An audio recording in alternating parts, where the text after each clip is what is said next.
all those things that I was anxious about, like before I came here, like in terms of like planning things, you know, how's the money situation gonna work? What about transportation? How am I gonna get around? Like all of those things that I was worried about ended up being legitimate things to be worried about.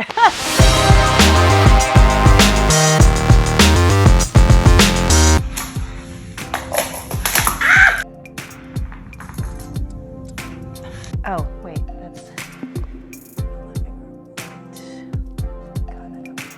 that's better, except the top of my head. Hi, let me do that again. I'll sit down in my spot. Mabuhay and welcome back to the channel. My name is Tez Milan and I forgot my notebook. Okay, now I think I'm ready. Mabuhay and welcome back to the channel. My name is Tez Milan. I am a Filipino-American creative. It is the last day of my journey here to the Philippines. I'm going to be relaxing and buying one last thing that I wanted to get before I left the Philippines.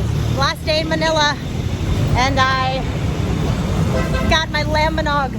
Today's an update where I want to talk about the things that have surprised me about my experience here, and just some of the things I learned, some of the things that have changed me forever.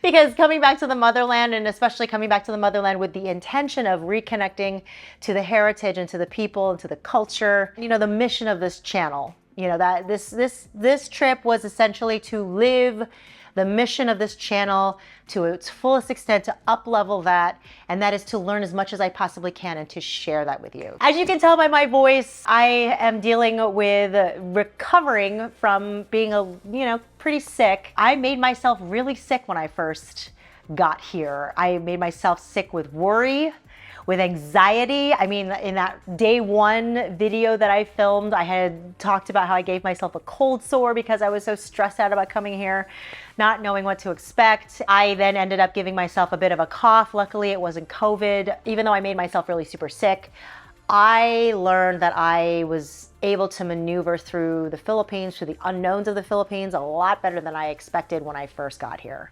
I kind of knew, you know, and I had friends who were like, oh, it's going to be great, it's going to be transformative, all of those like ups and downs and you know, bumps in the road are going to like change you for the better. I would say that they did, but like I think that just in general, maneuvering through all of the unknowns, and there were some pretty big unknowns that I was confronted with, you know, pat myself on the back for surviving. I mean, that's kind of like how I felt. Not that I was ever in like any sort of like actual danger, just the unknowns and the things that surprised me in not such a positive way. I learned from it and I learned how to pivot very quickly. And I have to say though, it wasn't just on me. Like a lot of it was also the people that I was so gratefully connected with. They really helped me maneuver through a lot of the things that would have been a lot more challenging had I done them completely on my own. So I think that's one of the biggest things that I learned. Well, next to like, don't run yourself ragged. That's like not really necessary to do. That was the first lesson that I learned. But the second thing is that like this place really is so, it really opens up and it blossoms and it becomes really beautiful when you connect with the people. Not just because of how the people are in general, like, you know, Filipinos are known to be very welcoming, very open, very warm. Connecting with those people really helped me a lot and helped open up this place a lot. I'm used to being a solo traveler. I'm used to being super independent. Whenever I travel elsewhere, I'm usually not really connecting with other people. I mean, as strange as that sounds, like I know a lot of people who do travel internationally, they're like, oh yeah, you know, I'm hanging out and I met this person and then they took me here. I don't usually travel like that. It's just not my style. But when I came to the Philippines, I really opened myself up because I felt like that was a part of connecting with the country. So when I connected with people, not strangers, because I was always connected through other people if they were strangers, like they were warm connections, but I really opened myself up to them. I opened myself up to letting them know what my mission was. I think also just out of courtesy, you know, it's like, what are you doing here? Why do you have a camera? What are you filming? I got a lot of those questions from people who really didn't know me and that were strangers. But just to be open and honest about what it was that I was doing really opened up other people to helping me along that way. And I think that that's also a part of the Filipino spirit, is just to be very supportive and helpful when somebody specifically says, hey, I have a problem or a question, or I have something that I need help with. People really step up in a huge way, like in a way that's like almost like almost too much. It can be so overwhelming how much people want to help you, but they really do go above and beyond to help and to care and to make sure that you are well and that you are well along in your mission. Whatever that is, to solve a problem or to, discover something or whatever. The people here have been really instrumental in making my time here in the Philippines just as amazing as it could be and as amazing as it ended up becoming, thanks to the people that I ended up meeting and connecting with. So thank you to them. If they happen to be watching, thank you so much for everything. Every single person that I met, thank you so much for everything that you enabled me to do. You literally enabled me to do some really amazing, amazing things, especially when it came to connecting to my heritage and to the culture of this place. There are certain systems in place that are critical to getting through your experience that you need to know before you get here and you kind of need to prepare for. One example I can give you is the money situation here. Like, you need cash pretty much everywhere you go. And do not expect change. When you have big bills, and a big bill at this point in time is like, for example, 1,000 pesos, that's a lot of money for most people here in the Philippines. And it's hard to break your bills. So I had to learn the system of how to like break a bill from 1,000 to like 100 or sometimes even 50 or 20 in order to be able to like buy things like water or buy things like food or pay for taxis. My ride from the airport to where I was going to stay my first several days here in Manila, the ride was like 410 pesos, or maybe even not even that, maybe like 390 something pesos. I gave them cash and like they didn't have any change. My friend had to go to a 7-Eleven, buy a beverage, break that 1,000 pesos down to a 500 peso bill, and was able to pay the taxi driver, and the taxi driver didn't have any change. So he basically just gave him the change and then considered the additional as like a tip. So you need cash when you come here. Yes, things like that. Don't expect to be able to use your credit card. Like just systems like that. Like how to use the taxis, how to talk to the taxi drivers, where to find good food. Just there's systems for things here that are different than in any other place in the world. And so that's why having people that know those systems and can help you go through those systems and at least teach you about those systems, they're critical. I experienced in my time here the full spectrum of classes.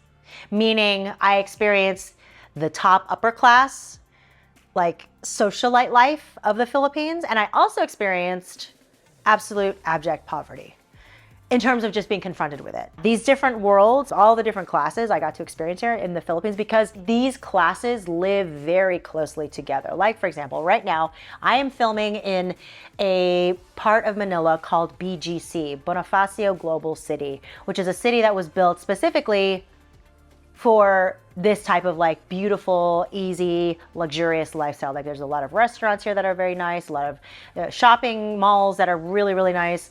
Streets are really nice, buildings are really nice, super safe. There's like security everywhere, machine gun type security, like just like patrolling the streets, hanging out, making sure everything is safe here in BGC. But like just down the street, my friend said, this is the dark side. Like literally I can see it. It's like right there. There are people who are barely able to subsist. They're barely able to survive. A majority of the people still in the Philippines are on survival mode, just to make sure that they have enough food to eat for themselves as well as providing for their family. And then there are people who are like ultra rich and they're traveling to Europe and they're traveling all over the world and they're having a really nice life. And they're all living together in this very small space, particularly in Manila. There is a very strong class system here that is difficult to jump past. It was just really fascinating, interesting, not judging like either way of life, but like just interesting to like witness it and to go through it and experience and become, get really up close and personal with it. The food. Oh my gosh. The food was as amazing as I expected it to be. The food was as amazing. And I love food. I love food. And that's also something that I think is a Filipino thing. It's a Filipino trait. I mean, I know lots of people all over the world, regardless of whether they're Filipino or not, love food. But in the Philippines, it's like we love food. And I ate probably every single day I had something that was Filipino. And Everything was amazing.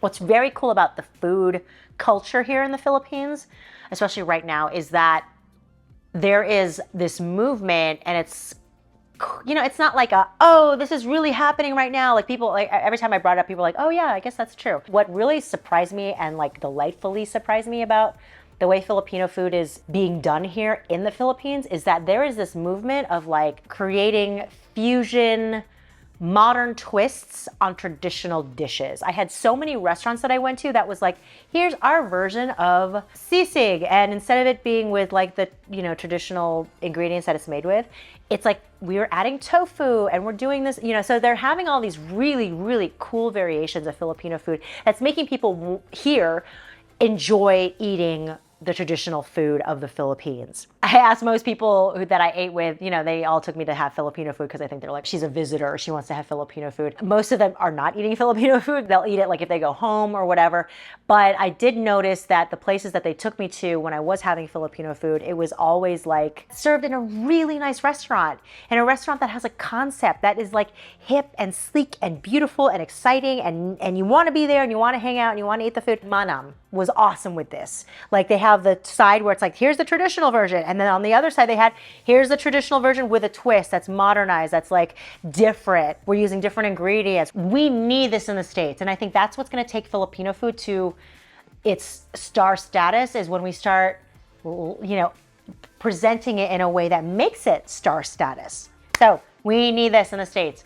Elevated Filipino food, traditional with a twist. Traditional and with a twist. So I got tattooed. That was transformative.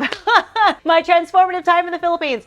I got tattooed by Wangad Ogay, the oldest living tattoo artist in the entire world, documented at being 106 years old. So this was like a really major way that I connected with the Philippines, because I didn't have any tattoos. For 43 years, I've not had any tattoos. My body is clean until now.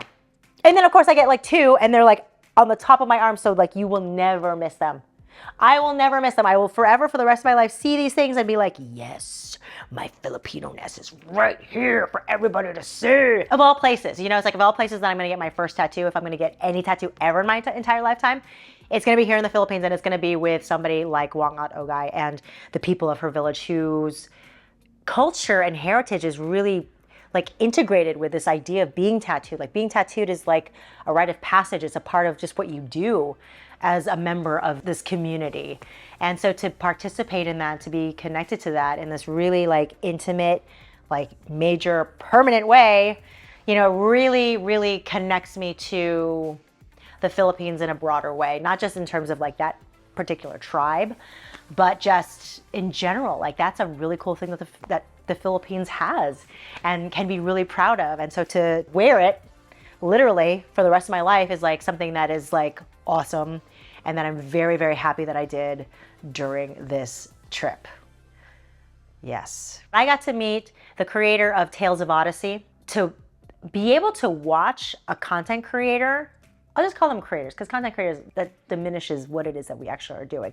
But to witness a creator doing her thing, and doing her thing like really well, and doing the things that I felt so intimidated to do personally, it was such a gift to be able to talk with her and ask her questions and get her feedback and get her thoughts, and to also, there's 2 things. One, to see her doing her thing, and like she has a drone and she's got her stuff in her backpack, and she doesn't give a crap that she's like traipsing around with like a really nice camera and like talking to herself and like filming things and asking people questions and filming them and getting, you know, asking them to show them their tattoos or whatever, like whatever it is that she asked them to do. Like it was so amazing to get to watch and witness somebody doing what it is that I'm doing, who's like further down the road, the path, and to learn from them firsthand. I feel like I got like a weekend, what do they call it? An intensive. I felt like I had an intensive, you know, with this amazing content creator who's like, also, that's the second thing I wanted to share with you, is that she's like blowing up right now. Like she just, over the last several months, has started to really pick up an audience and, you know, traction with YouTube. Like it's just so neat to see her so like, yeah, I finally crossed this huge threshold in terms of like financially, in terms of subscribers and followers and people, in terms of like getting eyes on content that I really believe in and that I feel so passionate about doing that I'm dedicating my life to it, to see her succeeding and seeing her doing the things that I want to be doing in a year. It's so cool to see it, A, pay off, and then B, to see that she's like totally awesome and down to earth, and she's human too. Like, you know, she had her moments as well, because we all had our moments, because it was a really, really challenging trip. But, you know, she still was so kind and so thoughtful and supportive. As creators, we all get it. I saw things she was doing and I was like, oh, I get that. Or I would see things that I was like, oh, I hope she does this, or this would be really good for her to capture. And then she goes and does it, you know, without me saying anything. It's just so cool to like have that sort of language and understanding with each other, and to, for the first time, be in the presence of somebody that gets it and also is advanced and more advanced than I am, so that I could learn from her, but then also just to compare notes and to talk shop. And then on top of that, she's like an amazing human being. Yeah, it was just really cool to make a friend in this space, you know, that's not connected in any way to my particular mission and my channel, other than the fact that she's also creating her own stuff. Like, that was just the coolest thing to be able to experience. What really surprised me about the Philippines is how fast it's developing. Like, I feel like I'm here almost already past the beginning point, this turning point of the Philippines going from like, we're still a third world country, we're still struggling, to like taking their economy, their society, you know, like where I'm at right now in BGC, Makati, you know, there's different areas that are now being developed and built. The way that the city is transforming and improving and advancing itself, the cityscape, the, you know, skyline of different areas, like I think that things are developing so quickly that now is the time to visit the Philippines if you want to experience still some aspect of it that is from before. I'm all about advancement, I'm all about improvement, but I'm also about preserving things that really are definitive of what was the essence, the zeitgeist of a country or of a community, of a people. I'm about preserving those things so that people can go visit when they want to remember, when they want to learn. But at the same time, like, advancing is also a very good thing, so that people are like, you know, moving forward with their lives and able to advance themselves and improve their quality of life.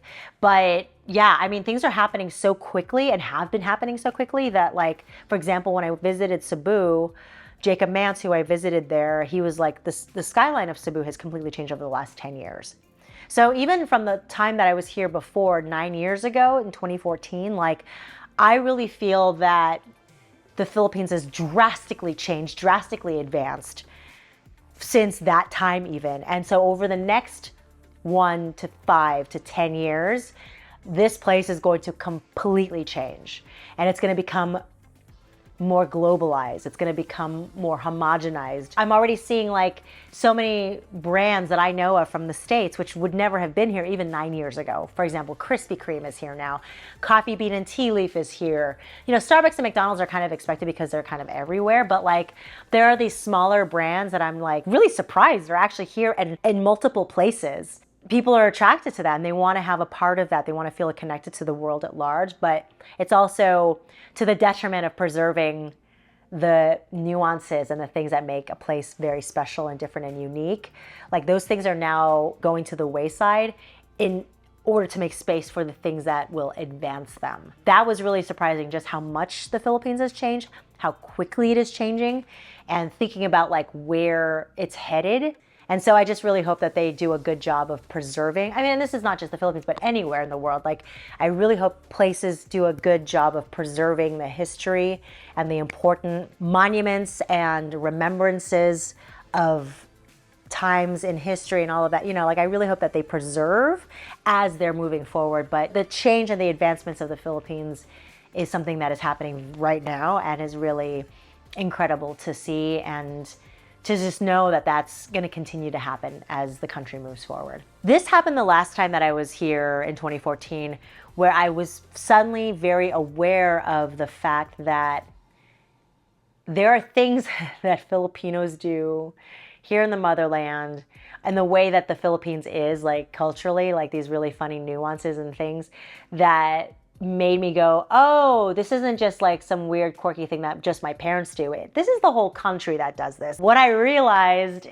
besides like our love for food, like I knew that, like I knew that that was something that we shared no matter what, but like I didn't know that like Filipinos have a big, boisterous, kind of dirty, loud, hearty laugh. Like the way that we laugh and the humor that we have. Like I always thought, oh yeah, my dad's just a cornball, and you know, my mom, she has a beautiful laugh or whatever. But like, and like I have a very distinctive laugh. When I get going, like when I really, really belly laugh, like it's something that like people hear from across the room, and some people are like, oh, you know, that's really loud or whatever. A lot of people have commented on my laugh because it's very different from how most people laugh in the States that I've at least encountered. The whole country's like this. I met so many people and got to have a really beautiful moment of laughter with people here in the Philippines. That I was like, oh, that's my laugh. Like they laugh really loud, and then they're like patting people, you know, they're like, ah, isn't that great? That's so jovial. Like just this wild abandon to like laugh and enjoy the moment together, and just the way, like the energy behind it and the loudness of it and how it comes from our gut, like how much we like to laugh and the way we like to laugh. Like I thought that was totally just something that I just did, but it turns out that the Filipinos do that, like just in general, Filipinos do that. That's a very cool thing to experience and to witness, that, yeah, that the whole country laughs the way that I do. And I thought it was just me. The last thing that I want to say in regards to how I've changed is, like, I just feel like my content's going to be completely different. I want to be a living example of what it looks like to be on a journey of discovery and journey of wanting to create a sense of self, a sense of identity. Like, I want to be an example of this is what it could look like to go on the adventure of discovering yourself through your heritage, through your history, through your culture, through your connections with all of those things and with the people that are of that and people who relate to it, whether they are Filipino or not. Like I look forward to connecting with people and experiences and levels of understanding that enlighten myself to better understand the weird shit that I do as a human being. Like, I look forward to being the example of what that is, to want to learn more about who it is that I am so that I can be a better person for the world. Like by understanding who it is that we are, we can then understand where it is that we want to go and reflect on the things that I'm doing. Like, why am I being a jerk right now? Oh, it's because I feel a sense of loss. Why do I feel a sense of loss? Oh, it's because it's tied to this like generation, like colonial trauma that my ancestors had that were passed down and that nobody understood why it was happening. But now I understand why it's happening. And so this journey of discovery of why certain things are happening today based off of what it is that happened in the past, that will then shape the way that I want to be in the future. Like, I'm so much more clear on that mission and purpose.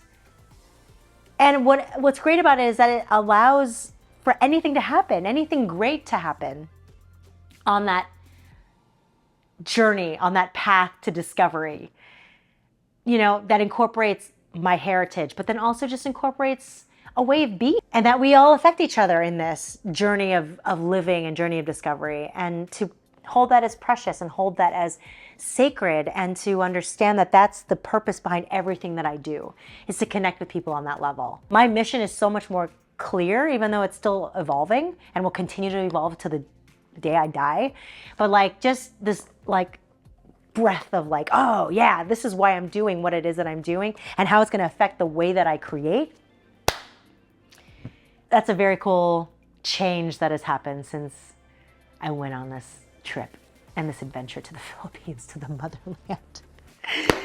So that is what I wanted to share with you in this update. Thank you so much for watching. I'm just so grateful to have the ability to go on this path and to share it with you. That's it for this episode. If you liked it, if you enjoyed it, give it a thumbs up.